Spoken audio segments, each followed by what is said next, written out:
साथियों नमस्कार। स्वागत है आप सभी का हमारे channel learn with Durgesh sir में। तो जैसा कि आप सभी जानते हैं कि हमने दो टॉपिक कंप्लीट किए, एक तो नाउन और एक प्रोनाउन। तो आज हम टॉपिक पढ़ने वाले हैं वर्ब। क्या पढ़ने वाले हैं बेटा? वर्ब। चलिए तो वर्ब के बारे में जानते हैं। हेडिंग डालेंगे वर्ब। वर्ब मतलब क्या होता है? क्रिया। क्या होता है बेटा? क्रिया। अब देखो क्रिया क्या है, लिखेंगे verb is a word that shows an action. क्या करता है? Shows an action. ठीक है, मतलब ये क्या करेगा? ये एक एक्शन को दर्शाएगा। वर्ब को हम क्या कहते हैं? वर्ब को हम दो नामों से और जान सकते हैं। कौन सा? एक तो डूइंग वर्ड, डूइंग वर्ड और एक्शन वर्ड। क्या बोलते हैं बेटा? डूइंग वर्ड और एक्शन वर्ड। ठीक है, मतलब वर्ब हम तीन नामों से इनको पहचान सकते हैं। एक तो क्या वर्ब, दूसरा डूइंग वर्ड, तीसरा एक्शन वर्ड। चलिए, तो वर्ब क्या है? वर्ब जो है वो कर्ता द्वारा की गई क्रिया को दर्शाएगी। इसके नाम कौन कौन से हैं? वर्ब को हम डूइंग वर्ड या एक्शन वर्ड भी कहते हैं। अब देखेंगे जो हमारी वर्ब्स हैं उनको कितने वर्गों में बांटा गया। वर्ब्स को टू टाइप्स में बांटा गया बेटा। कौन कौन से टाइप्स हैं जरा देखेंगे।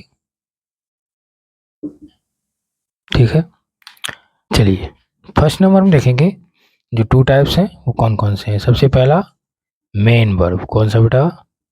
Main verb. और दूसरा आएगा ऑक्सिलरी वर्ब्स। क्या आएगा बेटा? Auxiliary verbs. ठीक है, अभी देखो मेन वर्ब जो होता है, मेन वर्ब को भी टू टाइप्स में डिवाइड कर दिया गया। कौन कौन सा? एक तो ट्रांजिटिव वर्ब्स और इंट्रांजिटिव वर्ब।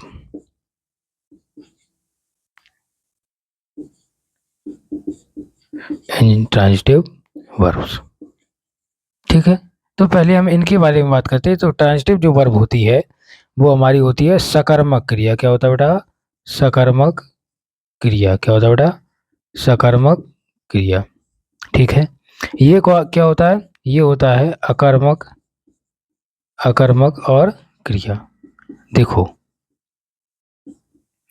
पहले तो थोड़ा सा समझ लेते कि जो वर्ब क्या है वो एक एक्शन वर्ड है या फिर शोज एन एक्शन, या वो क्या दिखाएगा? एक्शन दिखाएगा।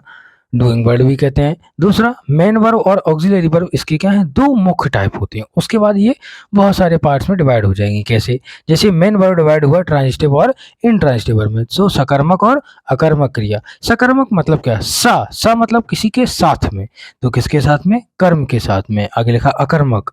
मतलब जो हम लोग किसी चीज को ना होने के लिए संकेत करते हैं तो वो होता है अकर्मक क्रिया। तो क्या लगा दिया? अब देखेंगे ट्रांजिटिव और वर्ब। ट्रांजिटिव वर्ब क्या है? ट्रांजिटिव वर्ब मतलब है सकर्मक क्रिया। सकर्मक क्रिया मतलब सकर्मक क्रिया। ठीक है, अभी देखो इसका मतलब क्या है कि वह वर्ब जो सदैव कर्म के साथ प्रयोग की जाए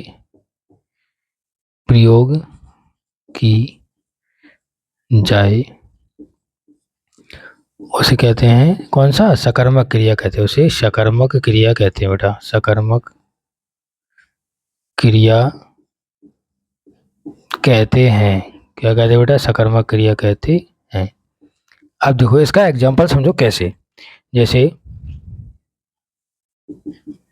जैसे राम रीड्स द रामायण। क्या है? Ram reads the Ramayana. मतलब राम क्या पढ़ रहा है? रामायण पढ़ रहा है। तो मतलब राम के साथ वर्ब आ गई। वर्ब के साथ क्या आया? ऑब्जेक्ट मिला। अगर ऑब्जेक्ट मिला तो क्या हो गया, उसने अपना जो ऑब्जेक्ट था उसको पा लिया, तो ये हमारी कौन सी वर्ब हो गई, ये हमारी हो गई सकर्मक क्रिया। कौन सी हो गई बेटा, सकर्मक क्रिया, मतलब ट्रांजिटिव वर्ब। कौन सी वर्ब बेटा, ट्रांजिटिव, ट्रांजिटिव और वर्ब। ठीक है, चलिए समझ में आ रहा होगा। हेडिंग डालेंगे इनट्रांजिटिव वर्ब। कौन सी बेटा, इनट्रांजिटिव, इनट्रांजिटिव और वर्ब, मतलब अकर्मक क्रिया। कौन सी क्रिया बेटा, इनट्रांजिटिव वर्ब मतलब अकर्मक, अकर्मक क्रिया।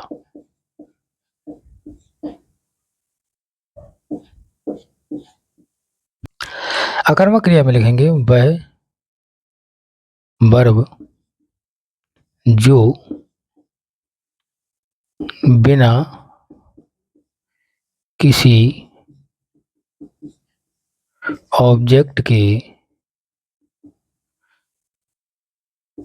प्रयोग की जाए, की जाए तो वह अकर्मक क्रिया कहलाती है। अकर्मक क्रिया कहलाती और है। बात समझ में आ रही होगी। जैसे एग्जाम्पल देखेंगे इसका बेटा। एग्जाम्पल लिखा, श्याम स्पीक्स लाउडली। क्या लिखेंगे बेटा, श्याम स्पीक्स लाउडली। जो श्याम है वो बहुत तेज बोलता है, जोर से बोलता है। तो क्या है, ये हमारा क्या है, ये हमारा है सब्जेक्ट। क्या बेटा, सब्जेक्ट।